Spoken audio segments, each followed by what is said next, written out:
జ్వరాలు ఎవరి నోట విన్నా జ్వరం వచ్చింది, జలుబు చేసింది, ఒళ్ళు నొప్పులుగా ఉన్నాయి, ఇవే వినిపిస్తున్నాయి. 5 ఏళ్ల పిల్లోడి దగ్గర నుంచి పండు ముసలి వరకు జ్వరాలతో మంచాన పడుతున్నారు. ఒక్కసారిగా విపరీతమైన ఎండలు కాసి వెంటనే వర్షాలు పడడంతో వాతావరణంలో మార్పులు చోటు చేసుకుని వైరల్ జ్వరాలు వ్యాపిస్తున్నాయి. ఇంట్లో ఒకరికి జ్వరం వస్తే మొత్తం ఇంటిల్లిపాది మాకే నీరసించిపోతున్నారు. 2 రోజుల పాటు చూసిన జ్వరాలు తగ్గకపోవడంతో ప్రభుత్వ, ప్రైవేట్ ఆసుపత్రుల చుట్టూ తిరుగుతున్నారు. దీంతో ఆసుపత్రిలో ఓపీ అమాంతం పెరిగిపోయింది. ఆసుపత్రికి వచ్చే వారిలో 90% జ్వర పీడితులే వస్తున్నట్లు Jaggampeta community health centre superintendent doctor Praneeth, Rajapudi ప్రాథమిక ఆరోగ్య కేంద్రం మెడికల్ ఆఫీసర్ డాక్టర్ పూజ తెలిపారు. జ్వరాల పట్ల ప్రజలకు పలు సూచనలు చేశారు.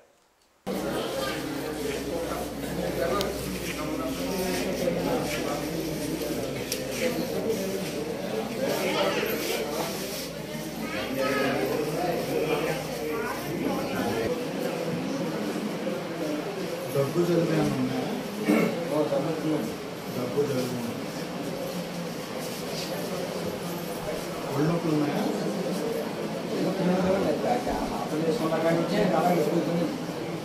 మామూలు బాగా ఎక్కువైంది. 2 రోజుల నుంచి జ్వరం.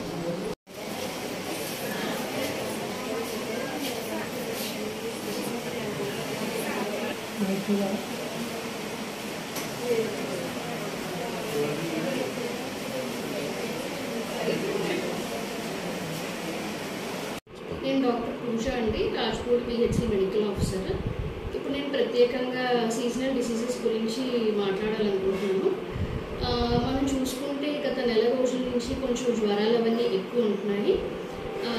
రాజపూడి పిహెచ్సిలో అన్ని విధమైన ల్యాబ్ టెస్ట్లు అవన్నీ అవైలబుల్గా ఉన్నాయండి జనాల కోసం. వైరల్ ఇన్ఫెక్షన్స్ అవన్నీ ఎక్కువ ఉంటున్నాయి. ఫస్ట్ అందరికీ సీజనల్ డిసీజెస్ గురించి అవగాహన ఉండాలండి. ఎప్పుడైతే వర్షాలు అవి ఎక్కువ వచ్చి ఆగుతాయో అప్పుడు ఈ జ్వరాలు అవి ఎక్కువ అవుతూ ఉంటాయి. డెంగ్యూ, మలేరియా, టైఫాయిడ్ లాంటివి ఎక్కువ అవుతూ ఉంటాయండి.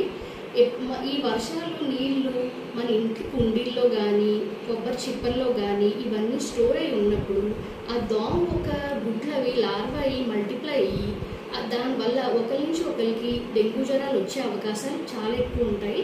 డెంగ్యూలో చాలా ఇలా హై గ్రేడ్ ఫీవర్, చాలా ఎక్కువ ఫీవర్, 103, 104 ఫీవర్ అలాంటివి వచ్చి బాడీ పెయిన్స్, చాలా సివియర్ వీక్నెస్, బీపీ డౌన్ అయిపోవడం ఇలాంటివన్నీ ఉంటాయండి. సో అందరూ అప్రమత్తంగా ఉండాలి. ఇవన్నీ కొంచెం జాగ్రత్తలు అవన్నీ తీసుకోవాలండి. అంటే మన హాస్పిటల్లో మేము ఎంత జాగ్రత్తలు తీసుకుంటామో మీరు ఇంటి నుంచే అన్ని జాగ్రత్తలు మొదలు పెట్టాలి. మీ పరిశుభ్రాలు నీట్గా పెట్టుకోవడం, కొంచెం వాటర్ స్టోర్ అయినా కూడా దాన్ని వెంటనే పడేయడం, అసలు స్టాగ్నెంట్ వాటర్ లేకుండా చూసుకోవాలండి. నెక్స్ట్ దోమకాటు వల్ల వచ్చేది డెంగ్యూ. టైఫాయిడ్ అనేది బయట మనం కాచిన నీళ్ళు తాగకుండా ఎక్కడికైనా ఫంక్షన్స్కి వెళ్ళినప్పుడు కానీ, బయట నీరు కానీ, అలా పిల్లలది గబుక్కుమని వేరే వాళ్ళ దగ్గరికి వెళ్ళినప్పుడు, ఇంటికి వెళ్ళినప్పుడు అవి గబుక్కుమని తాగేస్తూ ఉంటారు. బయట కూల్ డ్రింక్స్ కానీ, సోడాలు కానీ, పానీపూరి నీళ్ళు కానీ ఇవన్నీ చాలా డేంజర్ అండి. ప్రెసెంట్ ఇప్పుడు టైఫాయిడ్ కేసులు అవన్నీ బయట కొంచెం ఎక్కువగా ఉంటున్నాయి కాబట్టి మనం ఈ సీజనల్ డిసీజెస్ నుంచి కాపాడడానికి మన సైడ్ నుంచి తీసుకునే జాగ్రత్తలన్నీ తీసుకోవాలి.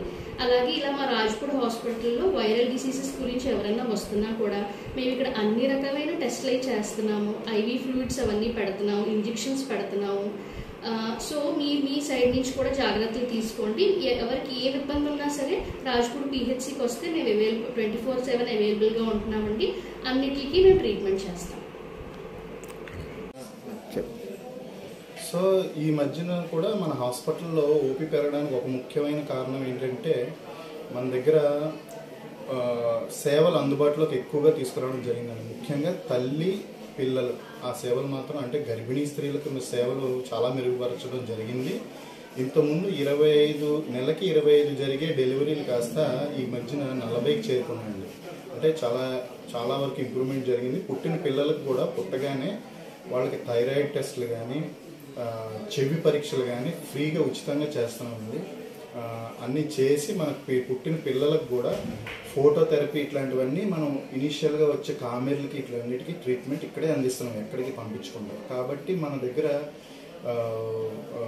గర్భిణీ స్త్రీలకి సిజేరియన్లు కానీ, సాధారణ కాన్పులు కానీ ఎక్కువగా జరుగుతున్నాయి. దానికి తోడు పుట్టిన పిల్లలకు కూడా ఫోటోథెరపీలు కానీ, పుట్టిన వెంటనే జరగాల్సిన వైద్యం కానీ, బయట 20,000 రూపాయలకి చేసే స్క్రీనింగ్ టెస్టులు కానీ ఇక్కడ ఉచితంగా చేయడం జరుగుతుంది.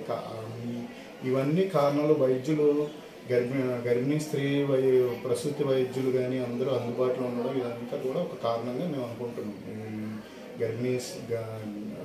డెలివరీలు పెరగడానికి ముఖ్య కారణం.